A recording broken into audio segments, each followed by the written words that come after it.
Hello, my friend. The world of magic, filled with legends and ancient tales, is opening its gates once again. Tonight, in the Gryffindor dormitory by the crackling fireplace, I will share another story with my friends. Join us, for the magic is about to come alive. The whisper of the wind carried secrets through the forbidden forest, weaving between ancient trees whose roots had felt the weight of centuries. Somewhere deep within the tangled depths, where even the bravest dared not tread, something stirred. It was not a beast nor a shadow, but something older, something that had been waiting. Far beyond the edge of the forest, nestled within the stone embrace of Hogwarts, Neville Longbottom sat alone in the dim light of the herbology greenhouse. The scent of soil and damp moss filled the air, mingling with the faint glow of enchanted lanterns that flickered like fireflies in the night. His hands, rough from years of tending plants, traced absent-mindedly over the petals of moonbloom, one of the rarest flowers in the wizarding world. It opened only under moonlight, its silver petals quivering as though whispering in some language only plants understood. Yet tonight, Neville did not feel the familiar sense of peace that came with his work. Instead, an unease gnawed at him, like a forgotten melody just out of reach. It had been years since the Battle of Hogwarts. Years since he had stood sword in hand and defied the last remnants of Voldemort's reign. People called him a hero now, a man of courage. Students whispered in reverence as he walked through the halls, their eyes full of admiration. But deep within him there was a question he dared not voice. Was he truly brave? Or had he simply done what anyone would have done when left with no other choice? Neville sighed, pushing away the thought as he stood. Outside the greenhouse the castle loomed, bathed in the soft glow of torches. The night was quiet, save for the occasional hoot of an owl or the rustling of leaves in the wind. He had almost convinced himself to turn in for the night when a flicker of light caught his eye. A single candle burned in the window of the headmistress's office. McGonagall was awake. Something about that small flame sent a ripple through Neville's thoughts, as though some invisible hand had nudged him forward. He found himself moving before he could question why. The corridors of Hogwarts felt different at night. The air hummed with old magic, the stones whispering with memories of battles fought and legends made. As he passed the great hall, he could almost hear echoes of cheers, of wands raised in triumph, of voices crying his name, the boy who killed the snake. He swallowed against the lump in his throat and continued walking. When he reached the spiral staircase that led to the headmistress's office, the gargoyle guarding it eyed him expectantly. Gilly water, Neville guessed. Nothing. He tried again. Sherbet lemon? The gargoyle let out a grumble before stepping aside, revealing the moving staircase. Neville took a deep breath and ascended, feeling the familiar sensation of the castle shifting around him, guiding him forward. As he stepped into the office, Professor McGonagall was already waiting for him. The fire in the hearth cast long shadows across the stone walls, and the air smelled faintly of parchment and ink. "Neville," she said, her sharp eyes softer than usual. "I was hoping you'd come." He frowned, stepping closer. You were... She gestured to the chair opposite her, and as he sat, her expression grew thoughtful. Do you believe in legends, Neville? The question caught him off guard. He hesitated before answering. I suppose so. Hogwarts is full of them, isn't it? McGonagall nodded, her fingers folding together atop the desk. There is one in particular I believe you should hear. She reached into her desk and pulled out a small, worn book. The cover was aged, its leather cracked from years of handling. When she opened it, the pages glowed faintly, as though the magic within it had never fully faded. The legend of the Heartroot, she murmured. Neville leaned forward. He had never heard of it before. McGonagall's voice softened, weaving the tale like an incantation. It is said that deep within the Forbidden Forest, beyond where any map can guide, there grows a plant unlike any other, the Heartroot, a flower that blooms only for those who embody true courage. It is not sought, it is found. And those who find it are shown their own souls in its petals. Neville's throat tightened. Why are you telling me this? She studied him for a long moment, then closed the book with a quiet thud. Because it has been found again. His breath caught. The centaurs sent word tonight, she continued. They have seen signs of its presence. It has not been sighted for centuries, Neville, and yet it blooms now. Neville felt the weight of her words settle over him like a cloak. The significance of the plant wasn't lost on him. If it only appeared to those who were truly brave. Why now? He asked, his voice barely above a whisper. McGonagall's eyes darkened. I do not know, but I fear you are not the only one who will seek it. A shiver ran down Neville's spine. He didn't have to ask what she meant. There were still those who clung to the past, who whispered of restoring the darkness that had been vanquished. Voldemort was gone, but his shadow lingered. McGonagall reached for something beside her desk. When she placed it before him, Neville felt his heart jolt. A sword. Not just any sword. The sword of Gryffindor. Its blade gleamed in the firelight, reflecting the room in its silver sheen. It had once been weightless in his hands, as though it had known him. As though it had chosen him in the battle against Voldemort's forces. Professor, he breathed. She met his gaze. You are not just a professor, Neville. You are a guardian of this school, and I believe you are the only one who can answer the Heartroot's call. The words settled deep in his chest, alongside the uncertainty that had plagued him for years. He thought of his parents, of his grandmother's unwavering faith in him. He thought of the moment he had stood before Voldemort, defiant, with only a sword and a heart full of fear.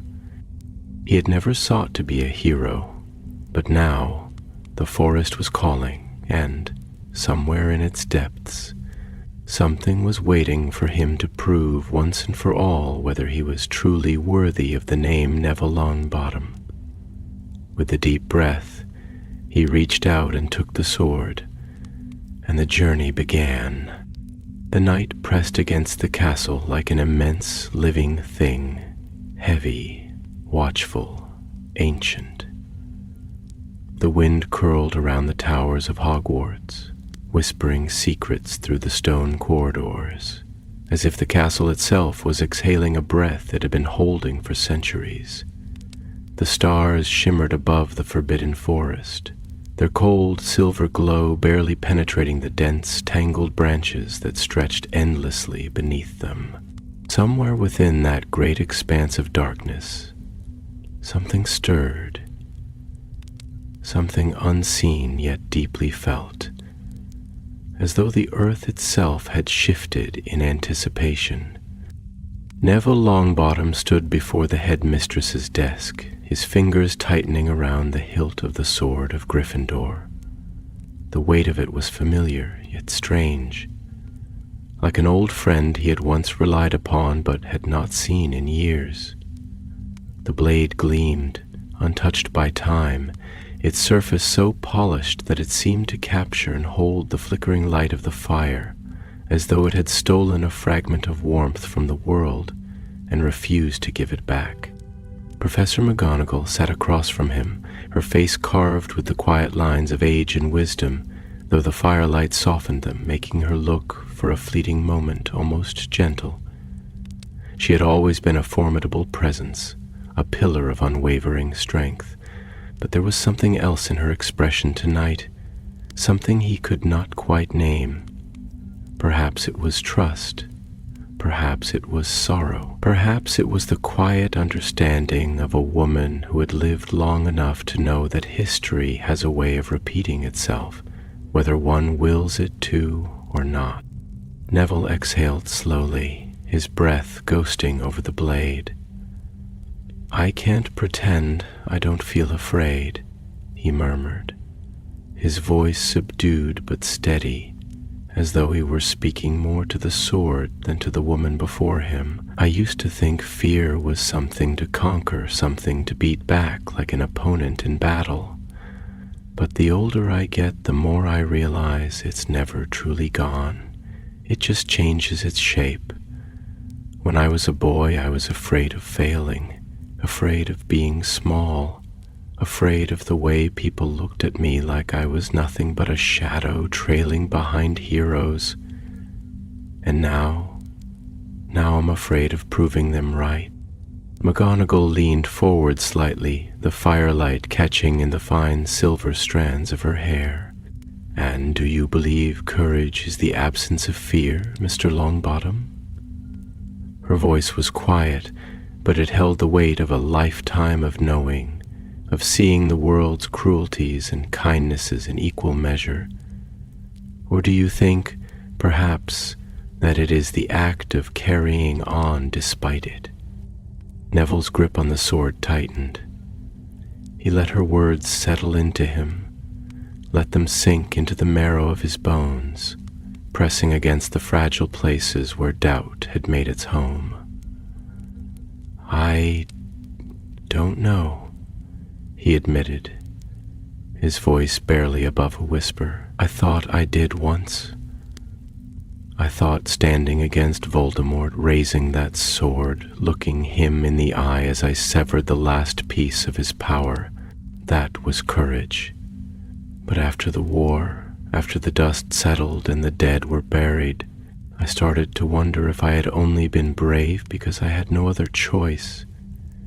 And now I am being asked to prove it again, and I don't know if I can."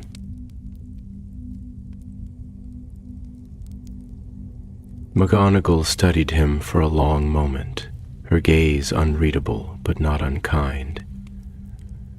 "The heart root does not seek those who doubt themselves the least, Neville. It seeks those who carry their doubts with them and move forward anyway. It does not call upon those who stand unshaken, but upon those who shake and stand nonetheless." Her words wrapped around him like a spell, binding him to the truth in them. He looked down at the sword again, at the way it seemed to hum with something unspoken, as though it too understood what she meant. A long silence stretched between them, the kind of silence that was not empty, but full of thoughts unspoken, of choices yet to be made, of the quiet inevitability of the path ahead. Finally, Neville lifted his gaze. "How do I find it?" McGonagall exhaled, the corners of her mouth tilting upward in the barest ghost of a smile. "That, Mr. Longbottom, is not for me to say.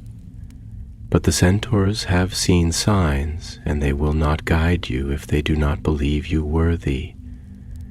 You must enter the forbidden forest at first light. Beyond that, she gestured vaguely as if to say, the rest is up to you. Neville swallowed, nodding slowly. The forbidden forest. Even after all these years, the thought of stepping beneath its vast, twisting canopy made his skin prickle with unease. It was a place older than Hogwarts itself, a place where time did not move in a way that human minds could comprehend. It was not merely dark, it was deep, a living, breathing labyrinth of roots and silence and things unseen. He looked toward the window where the distant treetops swayed in the night wind, their movements slow and deliberate, as if whispering among themselves. Perhaps they already knew he was coming. He rose from his chair, the sword heavy at his side. First light, then. McGonagall inclined her head. Be careful, Neville. There was something in her voice that made him pause at the threshold, something that reached out and curled around his heart like the trailing fingers of a fading memory. He did not turn around, but he nodded once before stepping out into the darkened corridor. The castle felt different as he made his way back to his quarters. The portraits on the walls watched him with quiet, knowing eyes, their painted faces unreadable. The torches flickered in their sconces, the flames bending and twisting like they were whispering among themselves.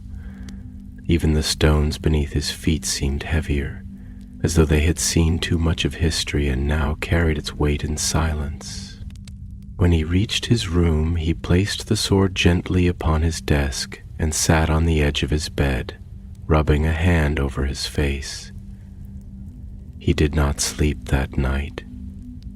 He only sat in the quiet, listening to the wind against the window, feeling the slow, steady rhythm of his own heartbeat, and waiting for the dawn. And when the first light of morning crept through the glass, painting the walls in pale gold and shadow, he rose without hesitation. The journey had begun. The morning mist lay heavy upon the grounds of Hogwarts, draped like a ghostly veil over the dew-drenched grass, curling around the roots of ancient trees and slithering through the air like breath exhaled from the very lungs of the earth. The castle, bathed in the gentle hush of dawn, seemed different in this light, less a fortress of stone and history, and more a living thing, watching, waiting, measuring the weight of the moment that had arrived. Even the great turrets, standing as they had for centuries, loomed with a certain quiet sentience, as though they too understood that something was beginning. Neville stood at the edge of the forbidden forest, where the trees loomed taller than giants, their twisted branches forming a labyrinth of shadows that stretched endlessly beyond the reach of sight. The wind, damp and cool, stirred the leaves above, and for a moment he felt the ancientness of this place, the sheer, undeniable weight of its existence. The forest had been here long before Hogwarts, long before men had built their walls and towers. It had watched empires rise and crumble, had whispered in the ears of wizards whose names had long since faded from memory. And now it watched him. He tightened his grip on the hilt of the sword of Gryffindor, feeling the cold press of metal against his palm, solid and reassuring. Yet even as he steadied his breath, a thought gnawed at the back of his mind, a thought that had been waiting in the corners of his consciousness, unspoken yet insistent. Was he worthy of this quest? It was one thing to be chosen by fate, to stand in the face of death because there was no other choice. But now he was walking into the unknown, seeking something that would reveal not just his strength, but the truth of his heart, and that truth, whatever it was, terrified him. A low voice broke the silence, measured and deep, layered with the gravity of something beyond human understanding. "You have come." Neville turned sharply, his fingers instinctively tightening around the sword. Emerging from the mist, half shrouded in the pale morning light, was a figure unlike any man, yet possessing more wisdom in his gaze than any wizard Neville had ever met. His body was covered in a coat of silver-streaked hair, his human-like torso strong and aged, his lower half that of a horse, hooves pressing silently into the damp earth. His eyes, dark and steady, held the depth of the stars themselves. A centaur. Neville straightened, swallowing back the instinctual nervousness that came with being in the presence of a creature so steeped in myth and ancient magic. "You knew I was coming?" he asked, though he already suspected the answer. The centaur regarded him with a quiet intensity, his expression unreadable. "The forest knew before you did," he replied. "It felt your hesitation, your doubt, your fear. It does not call upon those without burdened hearts." Neville hesitated at that. He had expected warnings of danger, riddles perhaps, or even outright dismissal. But the centaur had cut through him as though peering into his very soul. He shifted uneasily, his mind tumbling through the weight of those words. "I don't think courage is something you can measure," he said at last, his voice quieter than he intended. "People think it's about standing tall, about never faltering. But I think maybe real courage is just the act of standing at all. Even when your legs shake, even when your heart tells you to run." The centaur tilted his head slightly, his gaze as unmoving as the sky itself.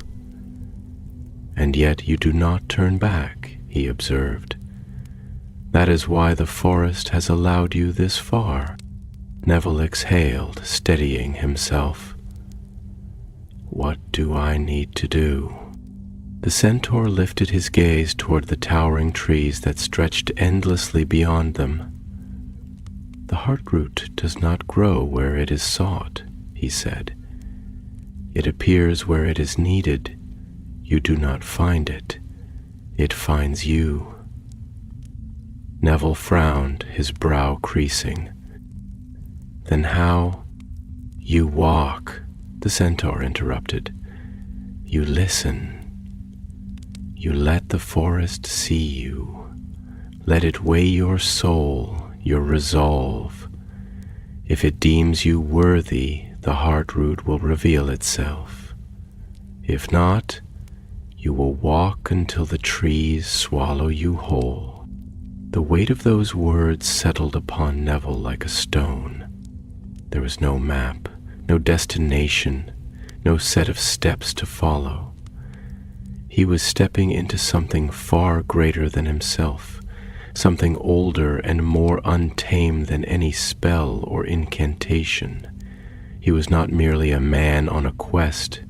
He was a man standing before the unknown, asking to be judged by something far beyond human understanding. The centaur studied him for a long moment before stepping aside. "Go," he said simply.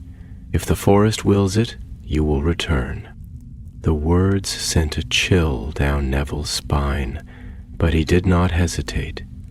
With one last breath, he stepped forward into the shadows of the forbidden forest. The moment he crossed that invisible threshold, the air around him changed. The damp earthen scent grew thicker, richer, as though the very air carried the weight of centuries within it.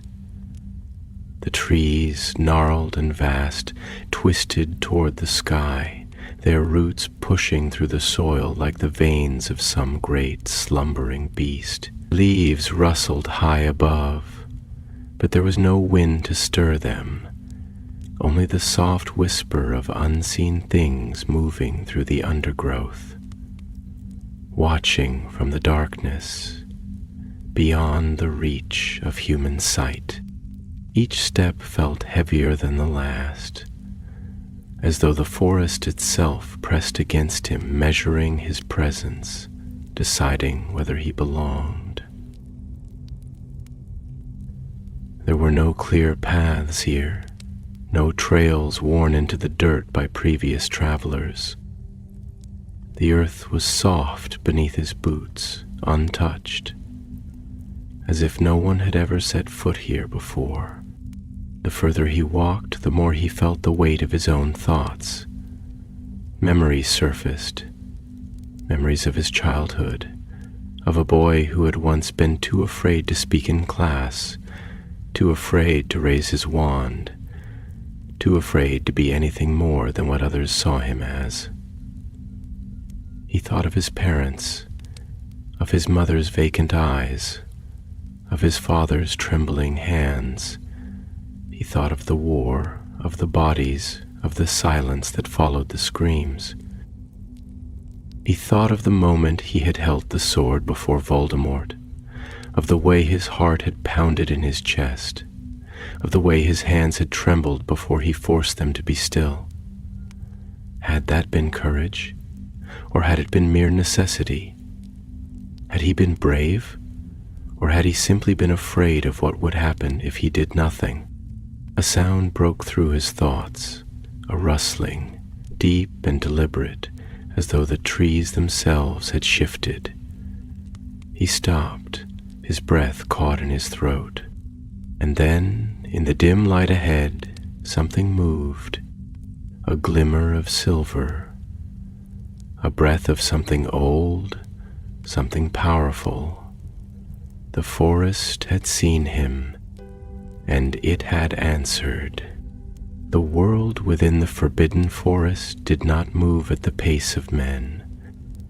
It was not ruled by the steady march of time or the predictable rhythm of human existence, but by something older, something slower and more deliberate, something that did not obey the fragile structures wizards built to make sense of their fleeting lives. Here, beneath the endless tangle of branches and the arching canopies that blotted out the sky, time stretched and twisted like the roots beneath the earth, threading its way through shadows and silence, binding the present to the past in ways that could not be easily understood.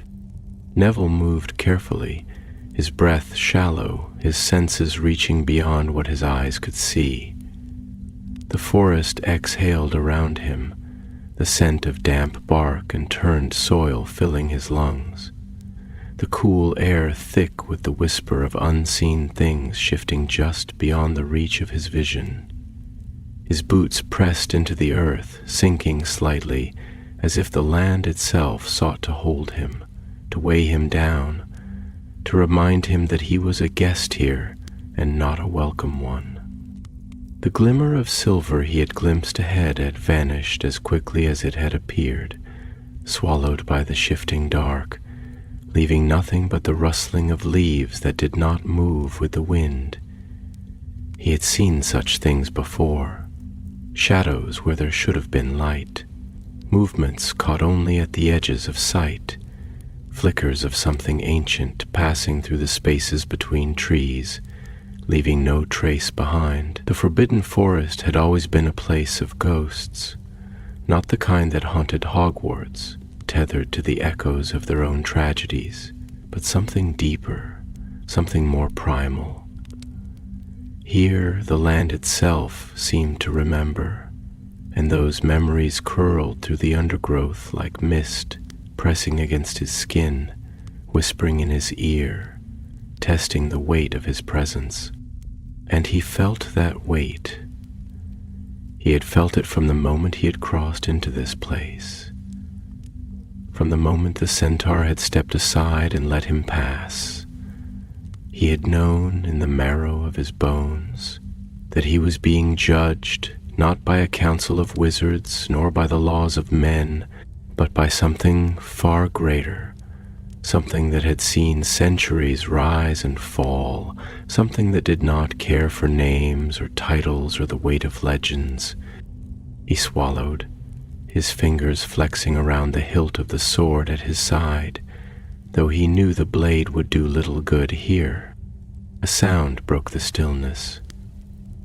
A voice, low and deliberate, shaped not by human lips, but by something older, something that carried the weight of knowledge earned through centuries rather than spoken through fleeting conversation. You seek something that does not wish to be found. The voice emerged from the shadows like the creak of bending trees, neither hostile nor welcoming, but something in between, something unmovable, as though it spoke from a place where words had been long forgotten and only truth remained. Neville turned, and for a moment his breath caught in his throat. Standing before him, partially veiled by the mist that clung to the forest floor like the breath of sleeping giants, was another centaur, though unlike the first, this one bore the weight of years upon his frame, his coat dappled with silver, his chest broad, his dark eyes holding the depth of things unspoken. The forest seemed to settle around him, as though it bowed to his presence, as though he was not merely a part of this place, but an extension of it, his very being woven into its roots and soil, bound to it in ways no human could ever comprehend. Neville straightened, trying to steady his voice. "I'm not sure I seek it at all," he admitted. "Not in the way you mean. I came because it called me. Or maybe because the world expects me to answer when something calls. I don't know anymore." The centaur regarded him in silence, his expression unreadable, though something flickered in his dark gaze, something that might have been recognition, or perhaps simply patience. When he spoke again, his voice was quieter, but no less firm. "The heart root does not call upon the world, nor does it bend to expectation. It is not a relic to be taken, nor a prize to be earned. It is the mirror of the soul, and it appears only to those who are willing to see their own reflection, whether they are prepared for what they will find or not." Neville exhaled slowly, running a hand over his face, feeling the weight of exhaustion creeping into his bones. Not from the journey, nor from the long hours spent walking through the thick press of the trees, but from something deeper, something that had been lingering in his chest for far longer than he had cared to admit. "I don't think I want to see that reflection," he said, his voice quieter than before, the words almost lost to the hush of the forest.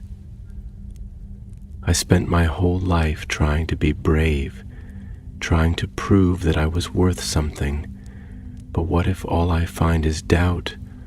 What if all I find is fear?" The centaur stepped closer, his hooves pressing softly into the damp earth, his presence vast, yet strangely unthreatening, as though he was less a creature of flesh and more a fragment of the land itself, shaped by time and silence. "You misunderstand," he said, his tone slow, deliberate, each word carrying the weight of something ancient. Fear is not the absence of courage, nor is doubt the mark of weakness. A man without fear has never had to stand against something greater than himself. A man without doubt has never had to make a choice that truly mattered. You do not seek to prove your worth, Neville Longbottom. You seek to understand whether you are willing to stand before your own soul and accept what you find, without looking away. The words struck deep, settling into the quiet spaces of Neville's thoughts, wrapping around the uncertainties he had buried beneath years of expectation and duty.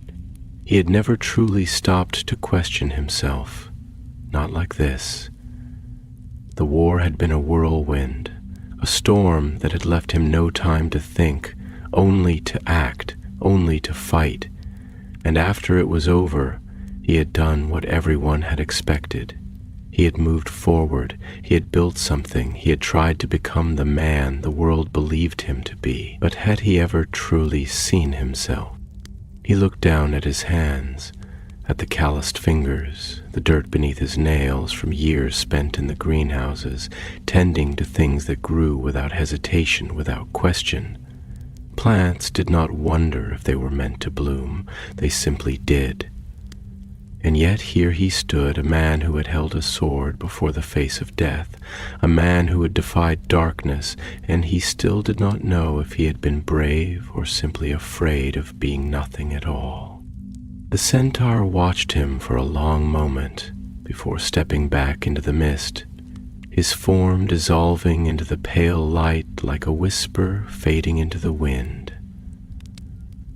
But his voice remained, lingering in the air, carried through the branches like an echo of something older than words. "The forest has seen you," he said, his voice a murmur against the silence. "Now it will decide whether you are ready to see yourself." And then he was gone. Neville stood alone, the mist curling around his ankles, the weight of the moment pressing against his chest like the hush before a storm. The forest around him was no longer just trees and shadows. It was a threshold, a doorway into something unseen, something waiting. And as he took another step forward, he realized that he was not walking toward a legend, nor toward a test of strength or bravery. He was walking toward himself. The forbidden forest stretched before him like an endless labyrinth, its depths swallowing the last remnants of morning light, leaving only the flickering, fractured shadows that danced upon the damp earth. The trees, towering and ancient, stood like silent sentinels, their twisted limbs curling overhead, closing in like the ribs of some vast, slumbering beast. A hush had settled over the land, thick and absolute, as if the forest itself had drawn a breath and refused to let it go. Even the rustling of leaves seemed distant now, muffled by the density of the air, the weight of something unseen pressing down upon the space between heartbeats. Neville moved forward, each step slow, deliberate, the damp earth giving way beneath his boots with a quiet reluctance. He could feel the pull of the place, not in the way a path might lead one forward, but in the way the past tugs at the corners of the mind, urging remembrance, demanding reckoning. The deeper he went, the more the landscape seemed to shift, not in a physical sense, but in something more subtle, an impression, a feeling, as though the trees were not merely growing in the present, but had always been growing toward this moment, toward him, toward whatever truth lay buried beneath the roots of this place.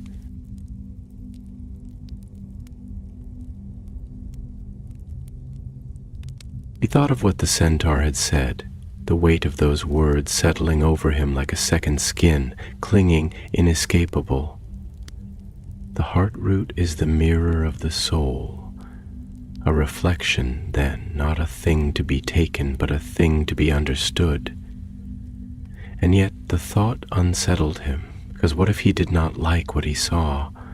What if the reflection he had spent so many years avoiding was not the image of a hero or a warrior or even a man of quiet resilience, but something lesser, something broken? The silence was broken by a voice. Not a whisper, not the distant murmur of unseen creatures in the undergrowth, but something closer, something unmistakably human, and yet it did not come from ahead nor from behind, but from within. Why do you walk this path, Neville Longbottom? The voice was not his own, but it lived inside him, familiar yet foreign, as though it had always been there, waiting in the quiet spaces of his mind. It was not spoken aloud, nor was it imagined, but something in between. A thought that did not belong to him, an echo of something ancient, something that had existed long before he had ever stepped foot in this place.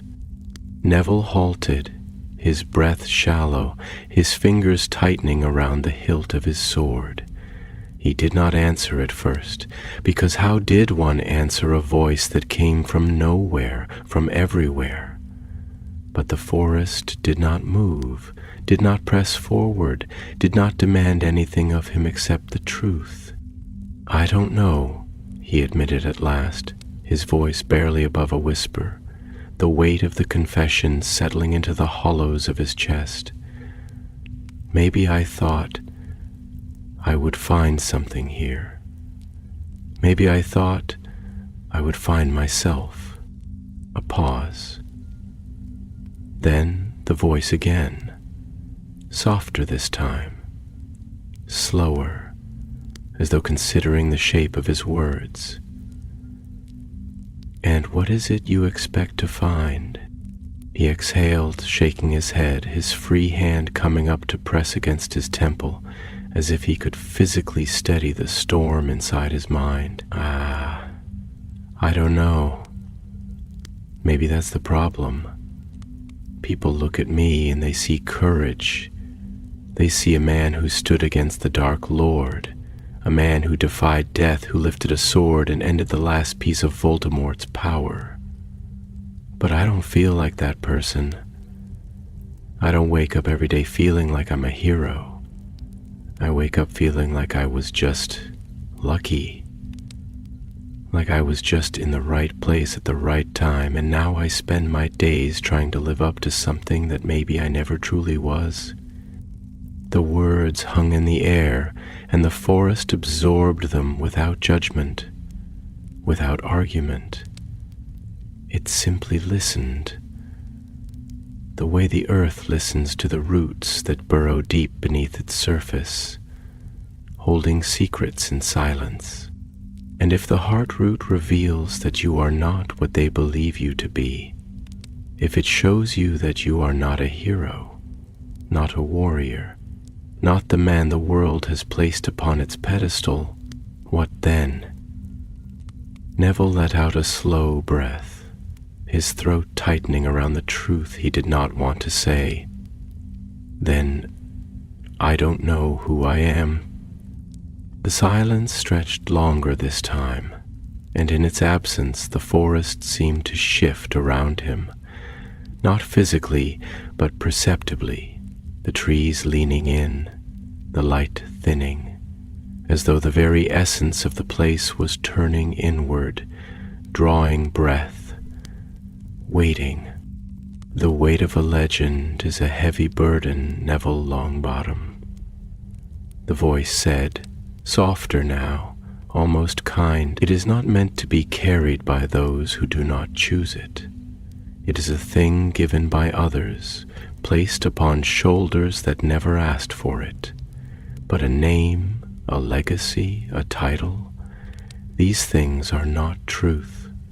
They are only shadows cast by expectation, by the eyes of those who see only what they wish to see.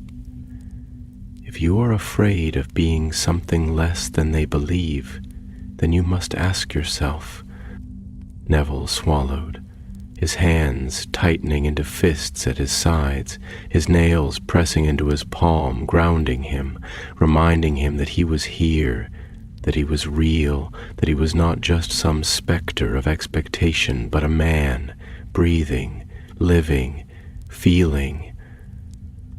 Because I don't know if that's enough. Enough for whom? The question settled over him like a cold wind, threading through his ribs, wrapping around his thoughts, pressing into the places he had avoided for too long. He wanted to say, for them, for the people who had called his name, for the students who looked at him with reverence, for the world that had placed him in the pages of history as something greater than he had ever believed himself to be. But the truth, the real, terrible truth, was something far simpler. Enough for me, he murmured, the words barely leaving his lips. But the forest heard them, the roots felt them, and the trees whispered in response.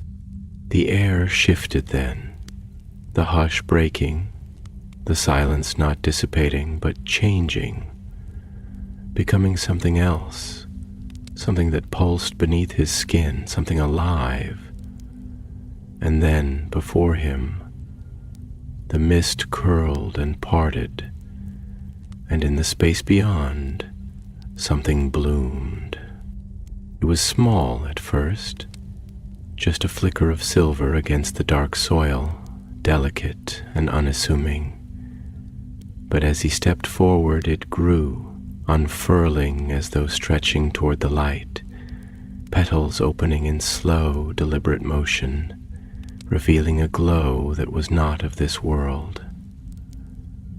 The heart root, and as he stood before it, the weight in his chest lightened, just slightly, just enough for him to realize that maybe, just maybe, the person he had always been, just himself, no hero, no legend, no great warrior, was enough. And maybe that had always been the point.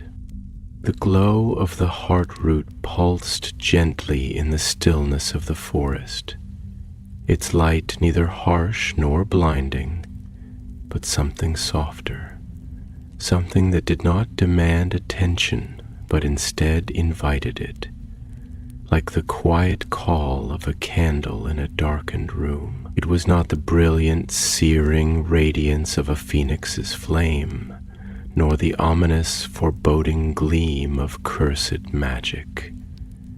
It was alive, breathing in tandem with the heartbeat of the earth itself, whispering rather than shouting, calling not with force, but with recognition.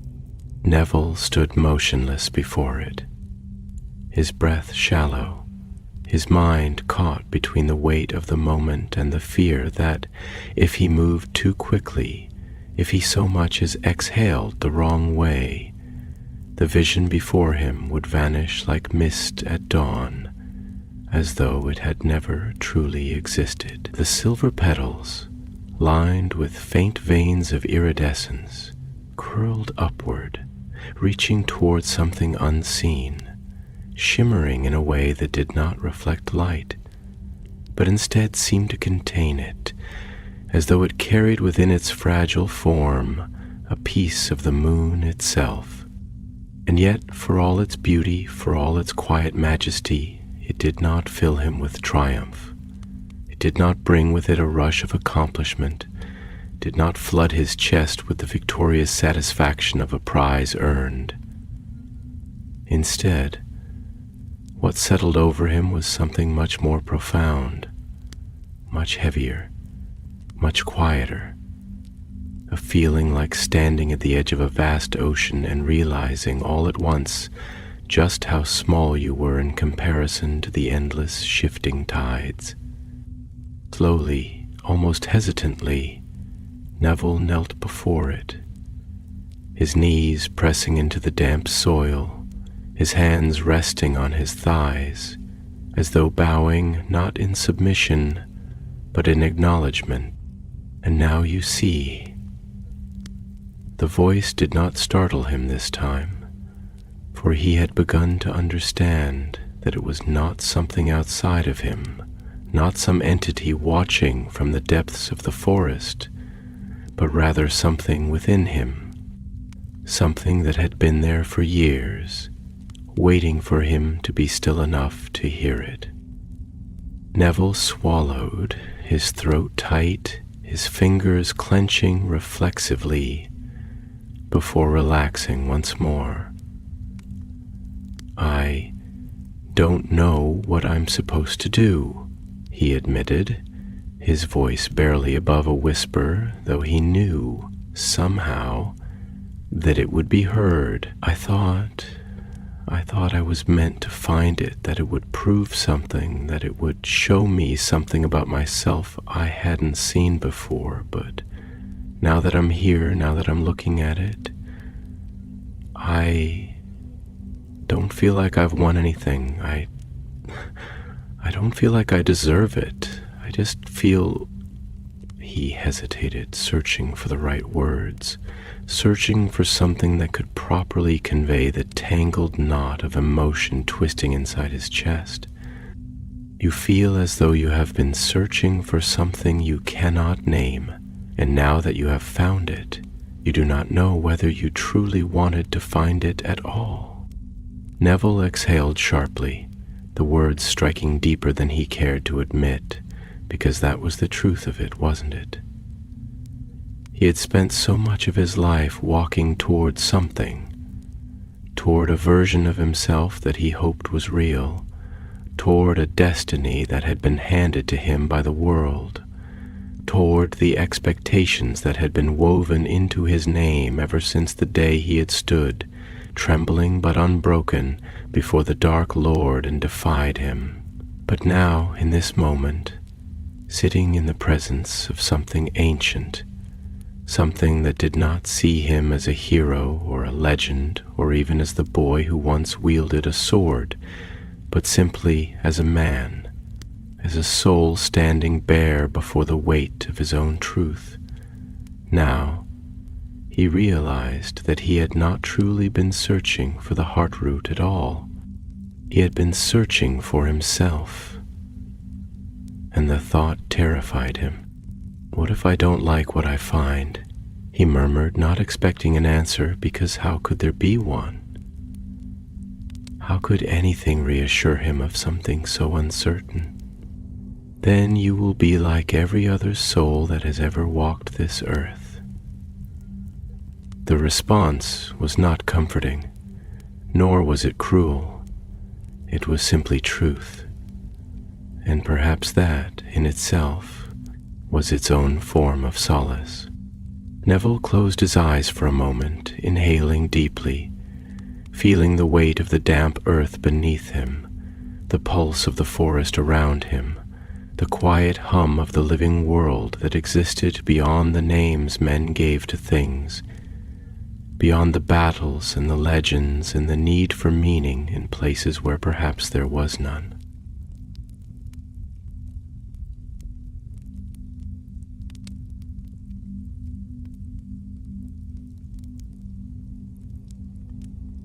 When he opened them again, the heart root remained, unchanged, unyielding. It did not demand that he take it. It did not beg to be plucked from the soil, nor did it shroud itself in secrecy, forcing him to fight for it. It simply was. And maybe that was the lesson. Slowly, reverently, Neville reached out, his fingertips brushing the edge of a petal, expecting to feel something strange, something unnatural, but instead he felt warmth, the kind of warmth one might find in the first light of dawn after a long and brutal winter, the kind that did not burn but thawed.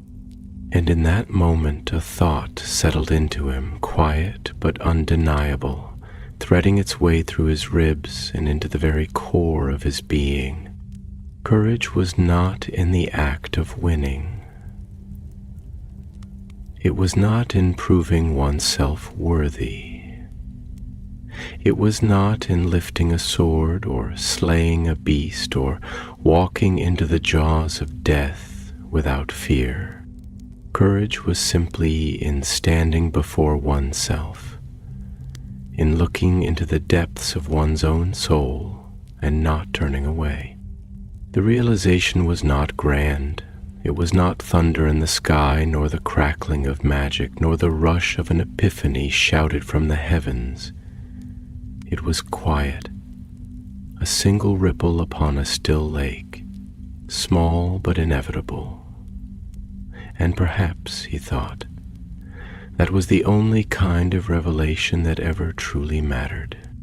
He did not pluck the heart root, he did not take it from the soil, did not seek to claim it as his prize.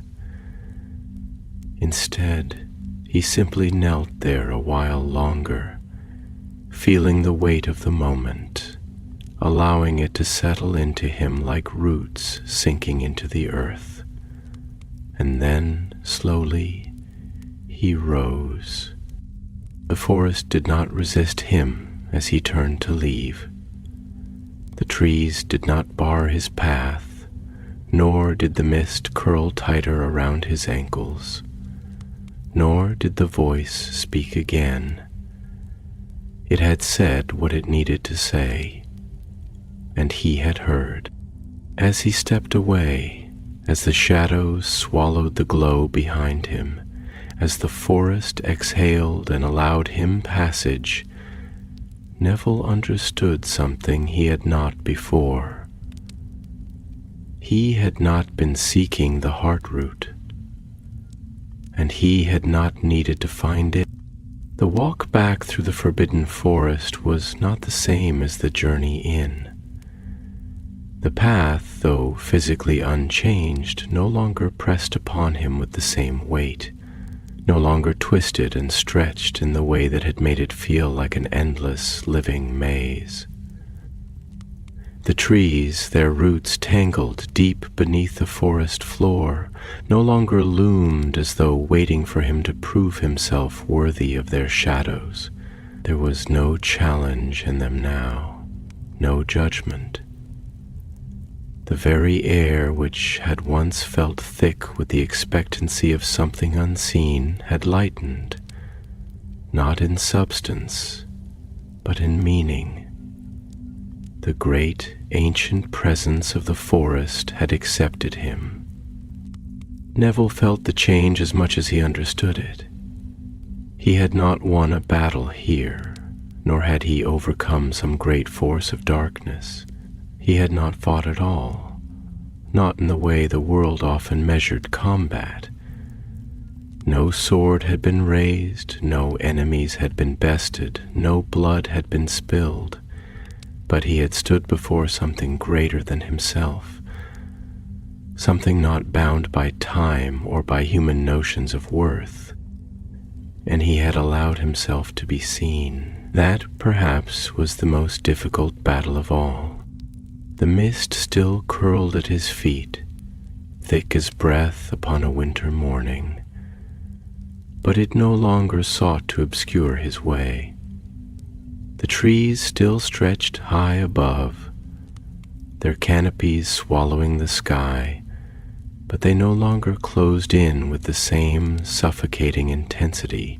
He could hear the low rustling of unseen creatures moving through the underbrush, but where before the sounds had felt like whispers, like watchful, waiting things, they now felt simply like life. The great, unbroken rhythm of the world continuing on, undisturbed by his presence. He inhaled deeply. the scent of damp moss and rich ancient soil filling his lungs. It smelled of the past, of things forgotten and yet alive, of centuries pressed into the very fabric of the trees. And yet there was something else now, something lighter, something fresher. It was subtle, nearly imperceptible, but it was there. The scent of new growth. A quiet, almost imperceptible hum ran through him, not of magic, but of knowing, of a truth that had settled into the marrow of his bones, not through revelation, but through experience. The forest had tested him, not in the way of trials and tribulations, not through obstacles designed to be conquered, but simply by being. It had held a mirror to him, and in doing so, had forced him to do the one thing he had avoided for so long, to look. He stepped carefully over the gnarled roots that stretched across the ground, their patterns intricate and deliberate, woven together like the veins of the earth itself. His fingers trailed absently along the rough bark of a passing tree, feeling the deep grooves where time had carved its mark, where age had not worn the tree down, but rather had given it character. Perhaps that was what courage was, not something bright and untarnished, not the gleaming blade of a sword or the unwavering stance of a hero facing death. Perhaps courage was something worn, something that had been shaped and reshaped by time, something that had been battered and weathered but still stood. Perhaps courage was not in being unbreakable, but in being broken and choosing to stand again. He exhaled slowly. Yes, that was enough.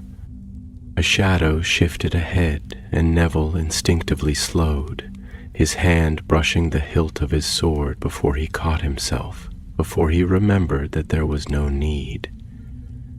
The forest had allowed him to leave. There was nothing left to fight. The centaur emerged from the mist as though he had always been there, waiting. His silver-streaked coat gleamed faintly in the dim light, his dark eyes calm, unreadable, ancient. He regarded Neville in silence for a long moment, his gaze steady, unhurried, seeing beyond sight, as though weighing something not with logic, but with something deeper, something truer. "You have seen," the centaur said at last, his voice low, measured, carrying the weight of things that could not be spoken plainly. Neville nodded, the simplicity of the motion carrying more meaning than any words could. The centaur did not smile, nor did he express approval or acknowledgement in the way that humans did. But there was something in the way he held himself now, something in the way the forest did not shift away from him, that told Neville everything he needed to know. "You did not take the hard route," the centaur observed, though there was no accusation in the statement. Neville exhaled, shaking his head slightly. "No," he murmured, his voice quieter than the rustling leaves above them.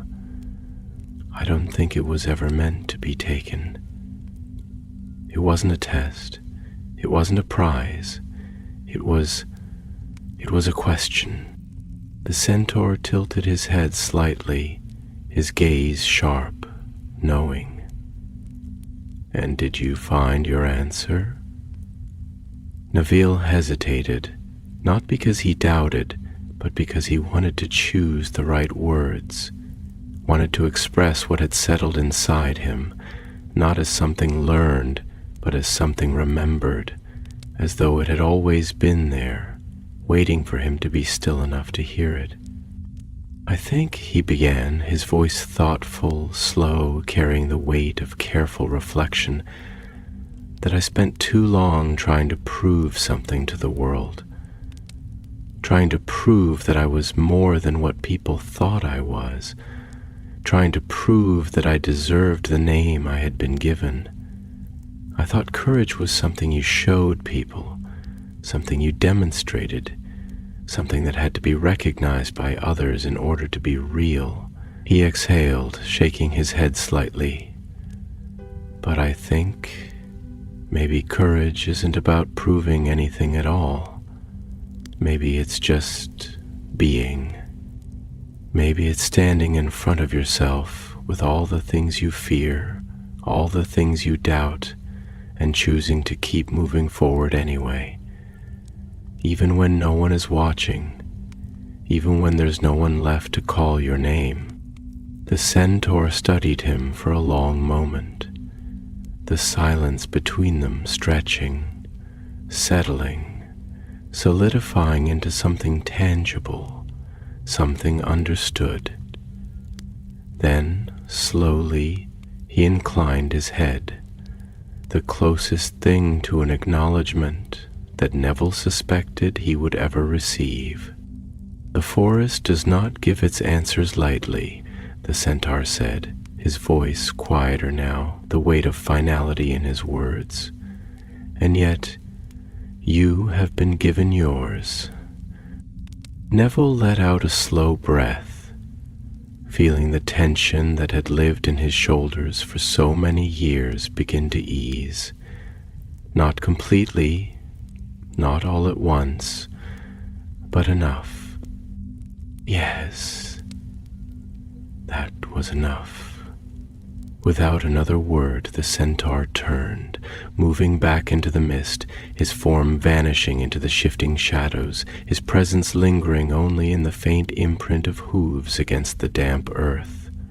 The forest, now silent once more, no longer pressed in, no longer prested. Neville stepped forward, back toward the edge of the woods, back toward the world that had once defined him, but which no longer held the same power over him. And as he emerged from the trees, stepping into the golden light of morning, he realized that he was not returning as the same man who had entered.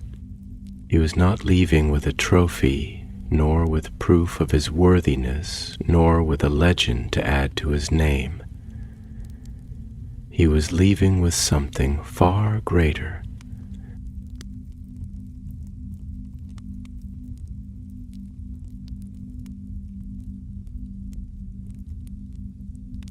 Himself.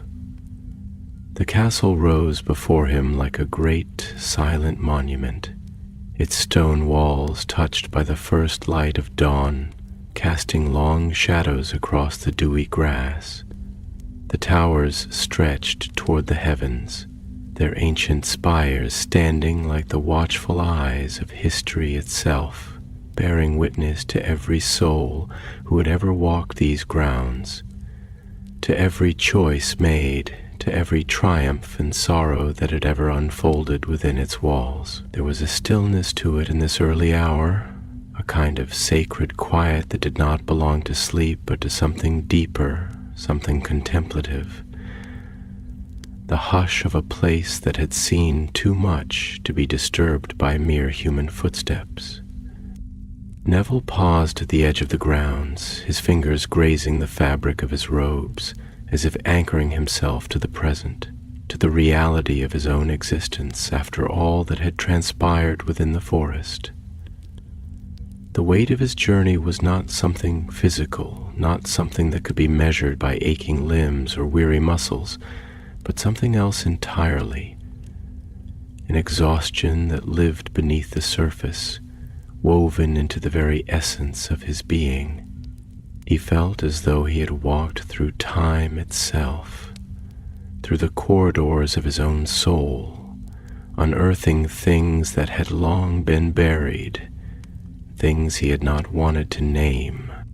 The air was cool against his skin, crisp with the lingering breath of night, yet tinged with the first warmth of the rising sun. He could hear the faint rustling of leaves behind him, the whisper of the forbidden forest retreating into its own depths, as if it had exhaled him back into the world, as if it had only ever been holding him long enough to show him what needed to be seen. He had expected to feel different when he emerged from that place, to feel as though he had become something new, something greater, something worthy of the legends that had been thrust upon him. But he did not feel changed, and perhaps that was the most important thing of all. He had not become anything. He had not returned with a prize, with proof of his worth, with a tangible marker of victory. He had only returned with himself, with the quiet realization that he had never needed to be more than what he was. And yet he hesitated before taking another step forward, before crossing the invisible threshold between the wild, untamed truth of the forest and the constructed reality of the world he had left behind. He could already feel the weight of it waiting for him, the expectations, the assumptions, the names that had been given to him by others, the stories that had been written about him before he had ever been given the chance to write his own. It was easier, in a way, to walk through a place like the forbidden forest, where the only thing that mattered was being, where the trees did not care for reputation, where the roots did not judge, where the land did not demand anything from him except presence. But the world beyond? The world beyond had expectations. The world beyond wanted its heroes. He exhaled, his breath visible in the crisp morning air, and took a step forward. The moment his foot touched the grass of the castle grounds, it was as though time resumed its natural rhythm, as though the spell of the forest had been broken. The distant sound of the black lake lapping against the shore reached his ears, the muffled chatter of early rising students drifting from within the castle walls. The scent of damp stone and aged parchment filled the air, the unmistakable fragrance of a place steeped in knowledge and memory. The warmth of the torches flickering within the great hallways sent golden light spilling across the entrance steps, illuminating the worn stone where thousands of feet had walked before him. He moved slowly, not out of reluctance, but out of knowing, out of an awareness that he was stepping back into something that had once felt so familiar, yet now seemed slightly, imperceptibly different. Not because the castle had changed, but because he had. As he climbed the stairs, his boots pressing softly against the stone, he became acutely aware of every sensation, the way the air felt lighter than it had before, the way his shoulders no longer carried the same unspoken tension, the way his fingers no longer trembled when they rested at his sides. And then, just as he reached the top step, just as he prepared to step through the great oak doors, a voice stopped him. "You've returned." He turned slowly, already knowing who it was before he saw her. Professor McGonagall stood beneath the archway, her robes drawn tightly around her, her sharp eyes unreadable, yet brimming with something that was not quite expectation, not quite relief, but something that lived in the space between the two. The firelight flickered across her face, casting shadows along the lines of her features, lines that had been carved by years of duty, of loss, of quiet resilience. Neville met her gaze, and for the first time in years, he did not feel the need to prove anything. "Yes," he said simply. McGonagall studied him for a long moment, and in that silence there was something unspoken, something understood. "You did not bring it back," she observed, her voice quiet, carrying no trace of disappointment, only curiosity. Neville exhaled, shaking his head slightly. "No, because I don't think it was ever meant to be brought back. I don't think it was ever something to be taken at all."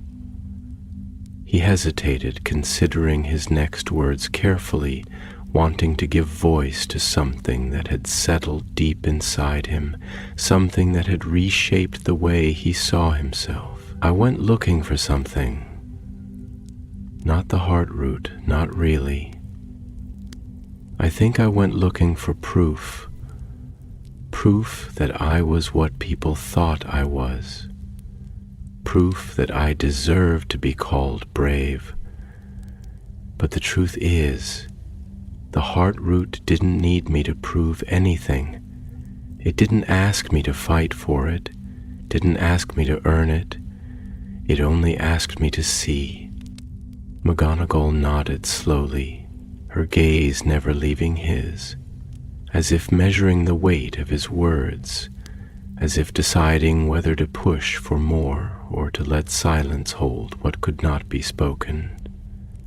And then, finally, she spoke. "And what did you see, Mr. Longbottom?" Neville did not answer right away, because this was not a question that could be answered lightly. He let the silence stretch, let the words form not from expectation but from truth. And when he finally spoke, his voice was steady, sure, carrying the quiet weight of someone who had finally stopped running from himself. "I saw that courage isn't about being unafraid. It isn't about proving something to the world or even to yourself.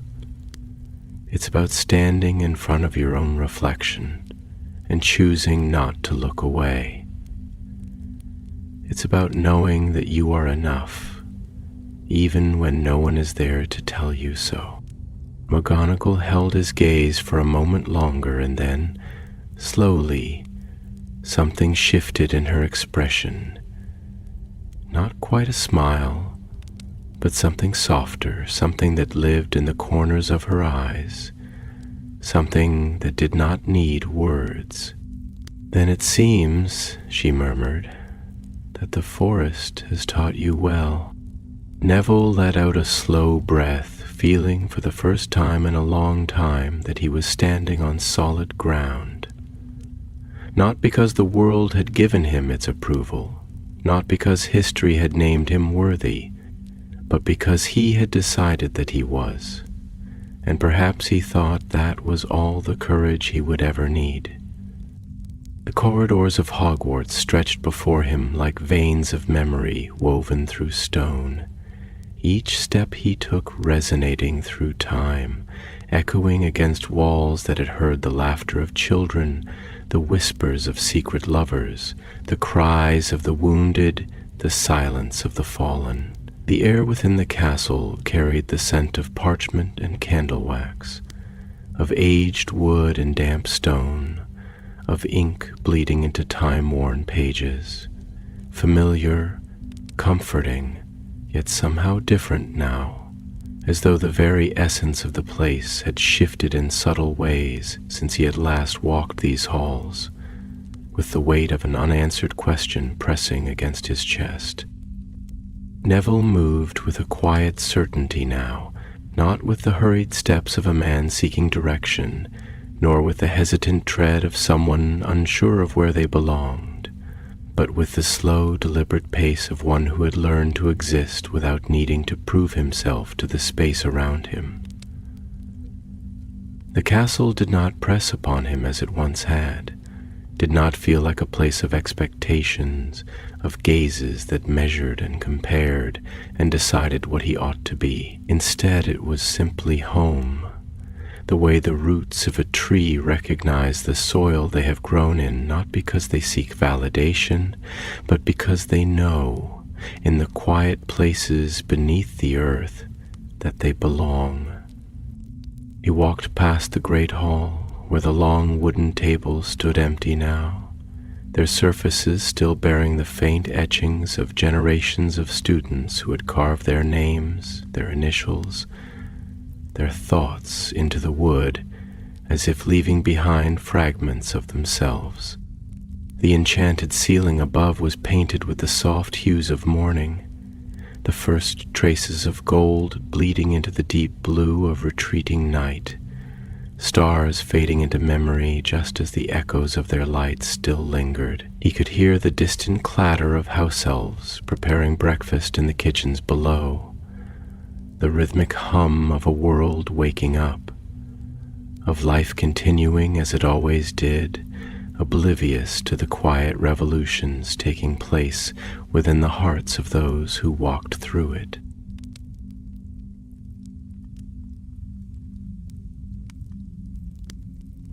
His path led him instinctively, inevitably, to the greenhouse. The glass walls shimmered faintly in the morning light, fogged with condensation, streaked with the remnants of night rain, the faintest impression of dew clinging to the edges where metal met glass. The scent of damp earth and blooming flora met him before he even stepped inside, rich and alive, carrying with it the promise of something that grew without the need for recognition. Pushing open the door, he let himself be wrapped in the familiar warmth, the quiet hum of magic interwoven with the breath of nature, the rustling of leaves stirred by unseen hands, the faint rhythmic pulse of something ancient and patient and enduring. The greenhouse had always been a sanctuary not just for him, but for all things that grew, plants that needed tending, things that required care without expectation of reward. He had spent years here, coaxing life from soil, guiding roots to find their place, teaching delicate stems to stretch toward the light. And yet, for all the time he had spent nurturing life within these walls, he had never truly understood what it meant to tend to himself in the same way. He let out a slow breath, moving to the long wooden workbench where pots of seedlings lined the surface, their tiny leaves trembling in the warmth of the greenhouse. He ran his fingers over the soil, feeling the dampness, the quiet pulse of something waiting to grow, something that would never question its own right to exist. And then, after a long pause, he spoke. "I always thought courage was something you had to earn," he murmured, his voice barely louder than the rustling leaves, though he knew, somehow, that it would be heard. "I thought it was something given to you by others, something measured in battles fought and victories won, in the way people remembered your name when you weren't in the room. I thought, maybe if I could prove that I was brave enough, strong enough, worthy enough, then I wouldn't have to feel like that scared boy standing at the back of the classroom anymore." The words were not meant for anyone in particular, yet they felt necessary, as though the very walls of the greenhouse had been waiting for them, as though the air itself had always known they existed, had simply been waiting for him to say them. I spent so long thinking that courage was about standing tall when everyone was watching, he continued, his fingers idly brushing the edge of a leaf, watching the way it trembled slightly beneath his touch. That it was about being the one who ran forward when everyone else hesitated, about lifting a sword, about making a stand. And maybe those things are courage in their own way. Maybe they always will be. He hesitated, his gaze distant for a moment, lost somewhere in the spaces between thought and memory. But the forest didn't ask me to fight. It didn't ask me to be strong. It didn't ask me to prove anything at all. It just showed me who I was. A pause, a breath, a moment of quiet understanding, and I think, he said finally, that was the hardest thing of all. A rustling near the door drew his attention, and when he turned, he was unsurprised to see Professor McGonagall standing there. Her sharp eyes softened with something that was not quite approval, not quite expectation, but something more. Something that lived in the quiet spaces between those things. Something that did not need to be named. "You have always had courage, Neville," she said, her voice steady, unwavering, filled with the quiet certainty of someone who had seen more than she would ever say. "You simply needed to allow yourself to see it." The words settled into him like roots finding soil, like something planting itself deep within his chest, not as an answer, but as a truth that had always been there, waiting for him to recognize it. He did not respond, not with words, because there was nothing that needed to be said. Instead, he simply met her gaze, and in that moment, in the space between silence and understanding, there was no doubt left in him. He turned back to the seedlings on the workbench, letting his hands move instinctively, tending to the fragile leaves, guiding them gently toward the light. The work was quiet, unremarkable, unnoticed by the world beyond these walls, and yet, for the first time, that was enough. Perhaps courage was not in the moments that history remembered, not in the battles fought, not in the names whispered with reverence in the great halls of the world.